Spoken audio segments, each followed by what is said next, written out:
Marami nagsasabi na kung si Casimero daw ang kinalaban ni Nery ay hindi lang angas ang makikita daw natin. Talagang makikita daw natin na baka doon pa lang daw sa face-off ay magbakbaka na daw mga idol. Pero ayon sa ating mga boxing fans mga idol, talaga naman angas versus bad boys po yan. Pero ngayon mga idol, hindi pa natin makita ang laban ni Nery at Casimero.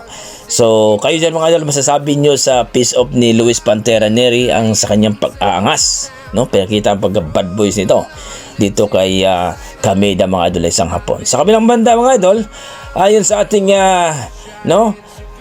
ayon sa pinagkakatiwala nating source mga idol, pinag-aagawan na daw itong si Cuadros Casimero sa mga promoter. So yan po ang balita natin mga idol kay Cuadros Casimero at hindi pa naman in-announce kung sino makakalaban.